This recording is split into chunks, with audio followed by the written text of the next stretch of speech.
Dans les activités précédentes, tu as découvert Git, ses commandes de base, et surtout pourquoi l'historique Git est un outil précieux pour la traçabilité et la sécurité. Tu as même simulé un secret committé par erreur et appris à le corriger. Maintenant, il est temps d'aller plus loin.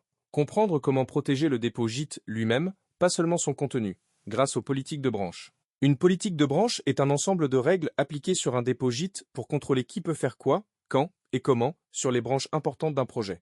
Ces règles ne sont pas cosmétiques. Elles constituent une ligne de défense réelle contre les erreurs humaines, les actes malveillants et les dérives qui fragilisent la sécurité d'une application. Pourquoi protéger les branches? Dans un projet professionnel, toutes les branches ne se valent pas. Il y a généralement une branche principale, souvent appelée main ou master, qui représente le code en production ou prêt à être déployé. Il peut y avoir aussi une branche de staging, d'intégration, de développement commun, etc. Ces branches sensibles sont des cibles. Si quelqu'un y pousse directement du code non vérifié, il peut introduire une vulnérabilité, casser une fonctionnalité ou effacer un historique critique. Sans politique de branche, n'importe quel collaborateur ayant accès au dépôt peut pousser directement sur la branche principale sans aucune revue. Supprimer une branche ou l'écraser par la force, ce qu'on appelle un force push. Contourner les vérifications automatiques, tests, analyse de code, détection de secrets, introduire un secret, un mot de passe ou une clé API dans le code sans que personne ne le remarque avant qu'il soit trop tard. Les politiques de branche répondent à ce problème en imposant un cadre strict. La protection de branche. Principe général. La protection de branche est une fonctionnalité disponible sur les plateformes d'hébergement Git comme GitHub, GitLab ou Bitbucket. Elle permet à un administrateur du dépôt de définir des règles précises pour une ou plusieurs branches. Voici les règles les plus courantes et leur impact en termes de sécurité. Interdiction de pousser directement, personne, même un administrateur, ne peut envoyer du code directement sur la branche protégée. Tout changement doit passer par une demande de fusion, ce que GitHub appelle une pull request, et GitLab un merge request. Nombre minimal d'approbations requis, avant de fusionner une demande de fusion. Un ou plusieurs membres de l'équipe doivent l'examiner et l'approuver explicitement. Cela garantit qu'au moins une autre personne a lu le code. Interdiction de fusionner sa propre demande, l'auteur d'une modification ne peut pas lui-même approuver et fusionner son propre travail. Cette règle évite les abus, intentionnels ou non. Interdiction du force push. Le force push est une opération Git qui réécrit l'historique d'une branche distante. C'est extrêmement dangereux sur une branche partagée car il peut effacer des commits, y compris des preuves d'une action passée. La désactivation du force push protège l'intégrité de l'historique. Interdiction de suppression de branche empêche qu'une branche critique soit accidentellement ou malicieusement supprimée. Vérification automatique obligatoire avant de permettre la fusion. La plateforme peut exiger que certains tests automatiques ou analyses de code aient été exécutés et aient réussi. On appelle ces vérifications des statuts de contrôle, ou checks.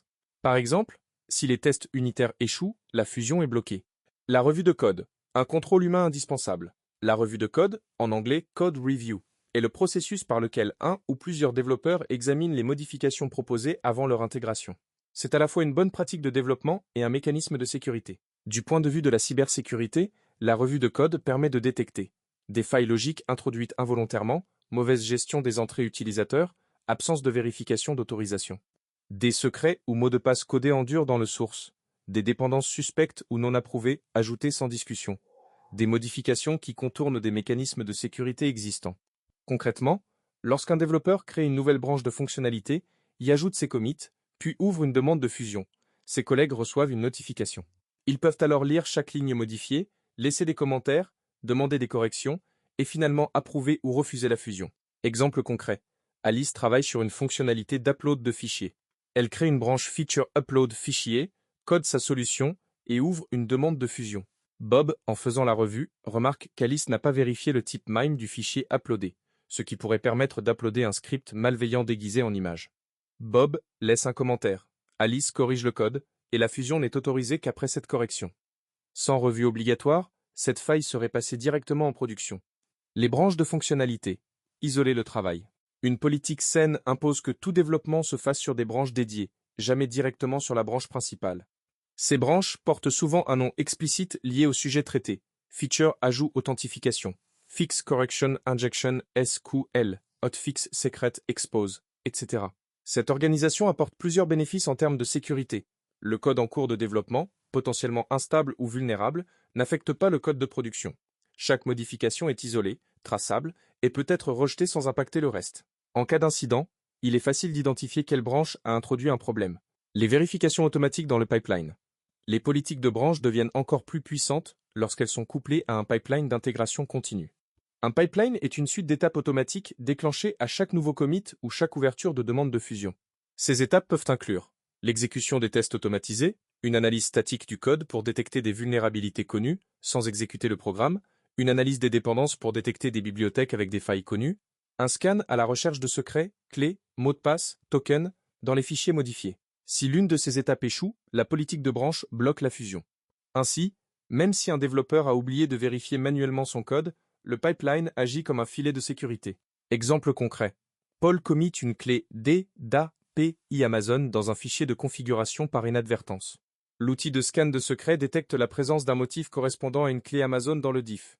Le statut de contrôle passe en échec. La politique de branche empêche la fusion. Paul est notifié, retire la clé, invalide l'ancienne clé sur le service Amazon, en génère une nouvelle stockée de façon sécurisée et soumet une version corrigée.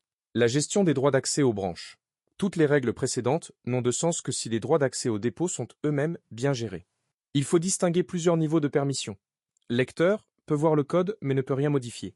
Contributeur peut créer des branches et ouvrir des demandes de fusion, mais ne peut pas directement modifier les branches protégées. Mainteneur ou responsable peut approuver et fusionner des demandes.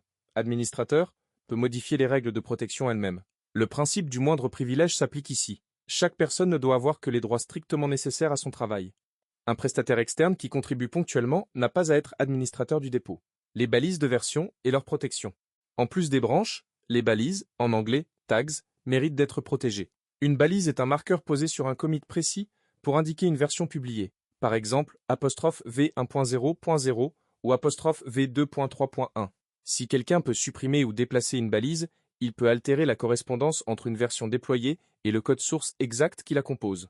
Protéger les balises garantit que l'on peut toujours retrouver exactement le code qui tournait en production à un instant donné, ce qui est essentiel lors d'une investigation après un incident de sécurité. Récapitulatif des points clés à retenir. Une politique de branche définit des règles sur qui peut modifier quoi et dans quelles conditions sur un dépôt Git. Les branches sensibles, principales, staging, doivent être protégées contre les pushs directs, les force push et les suppressions. La revue de code obligatoire est un mécanisme humain de détection des erreurs et des vulnérabilités. Les vérifications automatiques, tests, scans de secret, analyse de code doivent être des prérequis à la fusion. Le principe du moindre privilège s'applique aux droits sur le dépôt comme à tout autre système. Les balises de version doivent être protégées pour garantir la traçabilité des déploiements. Ces politiques ne ralentissent pas le travail. Elles évitent des incidents coûteux et des corrections en urgence en production. Comprendre et appliquer ces politiques est une compétence fondamentale pour tout professionnel qui intervient dans une chaîne de livraison logicielle sécurisée. Ce n'est pas uniquement l'affaire des administrateurs. Chaque membre d'une équipe DevSecOps doit comprendre pourquoi ces règles existent et comment les respecter au quotidien.